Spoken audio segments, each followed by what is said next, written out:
আজ আমি একটা বাকহুইটের খিচুড়ি তৈরি করেছি, যেটা একাদশীতে বা কোনো ব্রত উপবাসে বা যে কোনো মানে সাধারণ দিনেও আপনারা খেতে পারবেন। যারা ডায়েট করেন তাদের জন্য ঠিক আছে। তো এরকম রেসিপি আজ আমি একটা আপনাদের সঙ্গে শেয়ার করেছি। তো আপনারা অবশ্যই আমার টিপস ফলো করে এটা একবার তৈরি করবেন।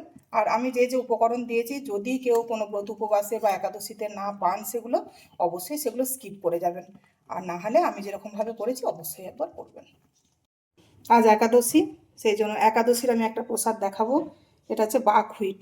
আপনারা নিশ্চয়ই জানেন এটা বাকহুইট বা কুট্টু, যাই বলুন না কেন, কেউ কুট্টুও বলে আর কেউ বাকহুইটও বলে। তো এটাকে আমি প্রায় 7-8 ঘন্টা, মানে আমি সারা রাতই ভিজিয়ে রেখেছিলাম, আর সকালবেলা আমি এটা রান্না করব। তো এটাকে আমি ভিজিয়ে নিয়েছি, এটা আমার 200 গ্রাম রয়েছে। আর এতে আমি একটু আলু দেবো, সেই জন্য আলুকে একদম ছোট্ট ছোট্ট করে বানিয়েছি, দেখতেই পাচ্ছেন। এতে ফুলকপিও দেওয়া যায়, আপনারা ফুলকপি দিতে পারেন বা অন্য কোনো সবজি যদি দিতে চান যেটা একাদশীতে খাওয়া যায় দিতে পারেন। আর এখানে আমি একটু আদা আর জিরে আমি বেটে রেখেছি, এতে রয়েছে। আর এখানে ফোড়নের জন্য নিয়েছি কাঁচা লঙ্কা আর গোটা জিরে। এটা হলুদ, হলুদটা হচ্ছে একাদশীর হলুদ, এই যে দেখুন, একাদশী টারমারিক পাউডার। এটা আমি মায়াপুর থেকে নিয়ে এসেছি, দেখতেই পাচ্ছেন মায়াপুরের। তো আপনারা এইটা যদি কারুর সংগ্রহ করা থাকে তো এটা ইউজ করবেন। আর তা না হলে কাঁচা হলুদ বেটে দিতে পারেন, বা বাজারে যে গোটা গোটা হলুদ কিনতে পাওয়া যায় সেটা বেটেও করতে পারেন। আর এখানে লবণ, এখানে অল্প একটু ঘি। আর পুরো রান্নাটা আমি সানড্রপ তেলে করব, আপনারা বাদাম তেলেও করতে পারেন, আমি এইটাই করব আজকে। হরে কৃষ্ণ, প্রণাম। আমি সদানন্দিনী মালিনী দেবী দাসী, রাধারানীর কিচেনে আপনাদের সবাইকে স্বাগত। আজ আমি ভগবানের জন্য একাদশী স্পেশাল একটা খিচুড়ি তৈরি করে দেখাবো। তো আমি এবারে আমি এখানে একটা জিনিস দেখাতে ভুলে গেছি, আমি একটু এতে চীনাবাদামও দেবো এটা। সেই জন্য কড়াতে তেল দিয়ে আমি আগে চীনাবাদামগুলো আগে ভেজে নেব।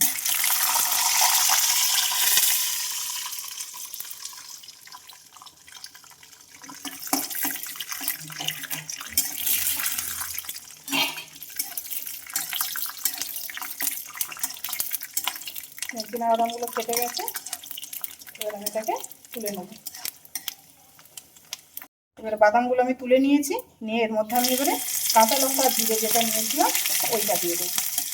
এটাও দেখুন ভাজা হয়ে গেছে। আমি এবারে আলু দিয়ে দেবো, আলুটাকে একটু নাড়াচাড়া করে দিয়েছি। এবার এর মধ্যে আমি একটু অল্প লবণ দিয়ে দেবো যাতে তাড়াতাড়ি সেদ্ধ হয়ে যায়। দিয়ে আমি একটু নাড়াচাড়া করে আর ঢাকা দিয়ে দিয়ে আমি এটাকে ভেজে নেব। আমি ঢাকা দিয়ে দিয়ে অনেকটাই ভেজে নিয়েছি, দেখতেই পাচ্ছেন একদম ভালোই ভাজা হয়ে গেছে। এবার আমি যে আদা আর জিরে বাটাটা নিয়েছিলাম ওইটা দিয়ে দেবো। এটা আপনারা কাঁচা লঙ্কা দিতে পারেন, না দিলেও যার দিয়ে যেরকম ঝাল খাবেন সেই মতো দেবেন। আর আমি এটা অল্প পরিমাণ হলুদ দিয়ে দেবো, দিয়ে মশলাটাকে একটু মিডিয়াম আঁচে আমি কষিয়ে নেব। মশলার সাথে আমি আলুটাকেও খুব ভালো করে কষিয়ে নিয়েছি। এবার আমি যে বাকহুইটটা ধুয়ে পরিষ্কার করে রেখেছিলাম, এবার ওইটা এর সঙ্গে দিয়ে দেবো। দিয়ে এই মশলার সঙ্গে আলুর সঙ্গে বাকহুইটটাকে মিডিয়াম আঁচে নাড়াচাড়া করবো আর ঢাকা দিয়ে দিয়ে প্রায় 10 মিনিট আমি রান্না করবো। এবার এটা আমি 10 মিনিট ঢাকা দিয়ে দিয়ে নাড়াচাড়া করে করে এটাকে সেদ্ধ করে নিচ্ছি। এটা মোটামুটি সেদ্ধ হয়েই গেছে,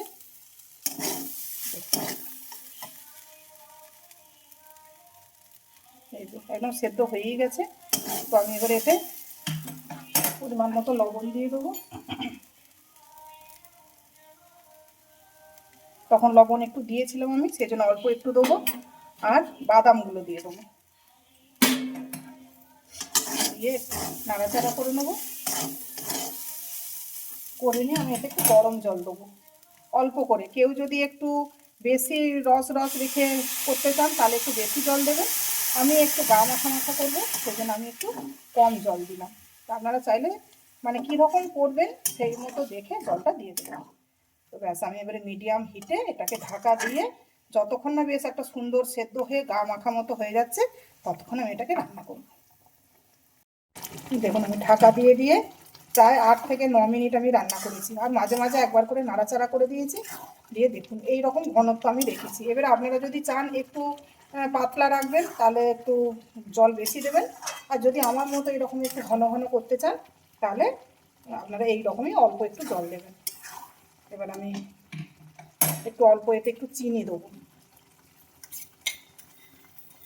এই যে একটু চিনি দেবো, আর যে ঘিটা নিয়েছিলাম ওই 1 চামচ মতো ঘি, ওই ঘিটাও আমি এর মধ্যে দিয়ে দেবো। এটা দিলে যেহেতু ভগবানকে নিবেদন করবো, বা এমনিও যদি আপনারা খেতে চান বাড়িতে টিফিন হিসাবে, তো আপনারা অবশ্যই একটু ঘি দেবেন, ভালো লাগবে এটা। এবারে নাড়াচাড়া করে আমি এটা বলে ঠান্ডা করে 5 মিনিট ঠান্ডা করবো, করে ভগবানের জন্য প্লেট রেডি করে আপনাদেরকে দেখাবো। 2-3 মিনিট পর আমি ভগবানের জন্য প্লেট রেডি করে নিয়েছি। দেখতেই পাচ্ছেন কত ঘন, কত সুন্দর হয়েছে এটা। যত ঠান্ডা হবে এটা আরও টেনে যাবে, প্রচণ্ডই সুন্দর হবে। তো আমি ভগবানকে নিবেদন করব, সেই জন্য তুলসী পত্র দেবো। হরে কৃষ্ণ, ভুল ত্রুটি হলে ক্ষমা করবেন, প্রণাম।